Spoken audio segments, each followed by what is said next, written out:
Hello once again everyone. In today's video we're going to be looking at Payday 2 for Steam Deck VR. Now for those of you who are unaware, Payday 2 is a 4-player co-op shooter developed by Overkill and published by Starbreeze Entertainment. In this game you play as one of 4 members of the Payday crew, where the aim of the game is to take criminal contracts and perform heists. The game is primarily a 4-player co-op shooter, but it can be played in single player with bots. I would recommend getting some friends together to play this, or play the online games, as I did play with bots myself and I found they weren't very smart, and I had to do a lot of the heist work myself because they just wouldn't do it. And like all bots, the only thing that they were good for was covering fire. So now that we've got the basics out the way, how does this game perform on Steam Deck VR? Well, before we get into the numbers, let's get into the graphics options and what ones that I've used personally. Since Payday 2 was released on the 13th of August 2013, it is a relatively old game by now, which means that we can actually play with these graphics options quite a bit and still maintain a good level of performance. For this video, however, I did choose to play it safe by enabling adaptive quality,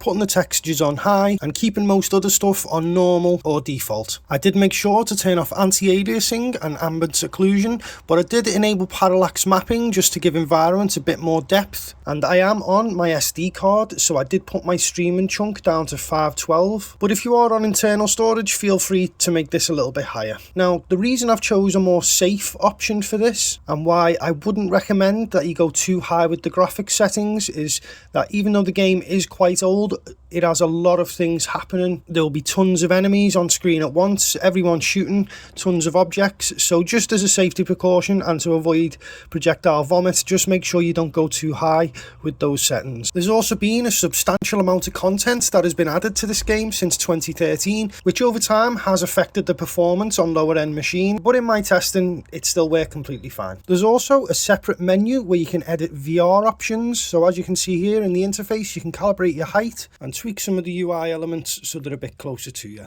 In the next section, which is gameplay, you can change the auto reloads or manual reloads. I did originally put manual reloads on, but with how hectic the game gets during the heists, I ended up changing auto reload back to on, as I just found it extremely awkward with the amount of action that was going on. You can also change the amount that you rotate during gameplay, as the character rotation is done by pressing the buttons, which I find a little bit awkward, but you do get used to it over time. I just found it a little bit more awkward than using the sticks. We can also edit more VR options, so we can also edit our movement style, so we can choose dash or direct.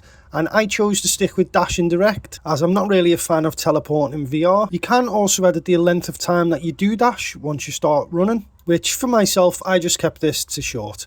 In the next options, we do have arm animation, and this allows us to tweak our animated arms in the game. And personally, I tend to just keep these options all the same, but you can tweak these options if you need to. So in the advanced tab, there's just a few more options to make it more comfortable to play. You can enable various fade outs just in case you're more prone to motion sickness. As a regular VR player, I just left all of this turned off. So now that we've went over all the options, let's move on to gameplay and just see how the game performs and how it plays for Steam Deck VR.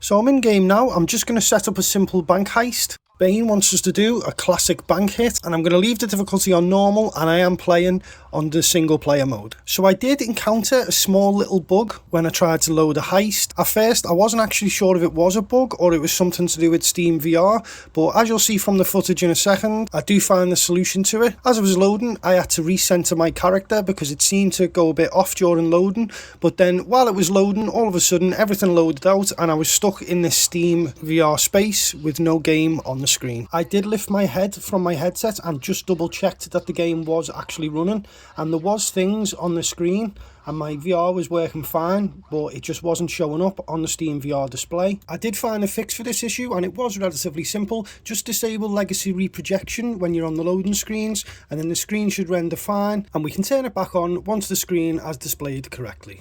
You may have to do this every now and again when entering load screens, but it's not too bad of an issue and it's a relatively simple fix, and it only takes 2 seconds. So we've started our heist, and obviously I've just walked into a tree, but the first thing we need to do is case the joints. We do get a choice over this. We can just go in guns blazing if we'd like, but I'm going to take a more stealthy approach, but as you can see, it's not really going to work out very well. That's the great thing about this game. It does offer you so many avenues to approach the heist that you're doing. If you want to go in guns blazing, you can do that, but you can also choose alternate methods like disabling the cameras, or as I'm doing here, you can break into the back car park and approach the heist from a different angle. Your objectives on your team members are shown on a small little tablet which is located on your wrist, and this just works as a screen so you can see your objectives. So to start the heist, we need to put on our mask, and that'll allow us to interact with objects. So if I just put the mask on now, I should be able to start picking the lock on this fence, which should give me access to the back end of the property, because I don't want to go in guns blazing this time. We hold our left grip so that we can pick the lock, and we just wait for a little timer to run down. This is the primary way that we interact with objects. So as you can see, there's a thermal drill in the back of this van. We're going to need to pick this up and take this into the bank. This is why I do recommend that you have friends for this game, as I found it was quite impossible to plan the heist really. I just had to go in guns blazing most of the time, because a lot of the objectives require a bit of help to do. I mean, you can do them solo, but without that extra helping hand from a real teammate, it does make it considerably more difficult. The game is designed to be played with more than one player, and the AI team are really just drones with guns. So now that I give you the basics of how Payday work, what's our performance like on the Steam Deck? Well, as you can see, performance is absolutely fine. The graphics look really good as well. The only issue I have, which is a personal issue to me, is that my left controller has started suffering from a bit of stick drift. So you may start to see my movement look a bit jittery at times, but this is because the controller's constantly trying to use the down option, which brings up the dash function. But this won't be an issue if you play it, if your controllers haven't got stick drift. It is just an issue for my controller. So I did touch on it earlier, but the rotation option, most other VR games map the rotation to the VR controller sticks, whereas this game has decided for some strange reason that the two buttons on the controller are your means of rotation, which I found really awkward, and it does take some getting used to, especially if you play a lot of VR titles where you use the sticks. It was a bit of a learning curve and an issue I didn't really like. Other than that, the game performs fantastically well for Steam Deck VR. I didn't experience any slowdown or hitching, even when the game got quite intense later on, which you'll see soon. And other than the few issues earlier, I just had a blast playing this game. So if you own Payday 2 on Steam, or are thinking about buying this title, it is fully VR supported and works for Steam Deck VR. I'm going to let the gameplay roll out now, as I usually do, and you can see how I got on with this heist.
Sniper got what he deserved.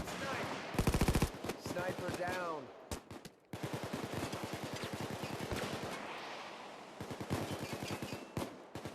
Yes, tightest crew ever. And with that, we've reached the end of today's video. Once again, I do apologise for the jittery movement during that gameplay. Obviously, I'm still in the process of fixing my controller, and it should all be fixed by the time we do the next video. But all in all, I'd highly recommend Payday 2 for Steam Deck VR. It is a fantastic game, and it's even better when you play it with friends, but it is still fun when you play it single player as well. If you enjoyed the content, feel free to leave a like and a comment down below if you need some help getting things up and running, and I'll try my best to get that sorted for you. And if you want to see more content, press that subscribe button, and until next time, stay safe, and I'll see you in the next video.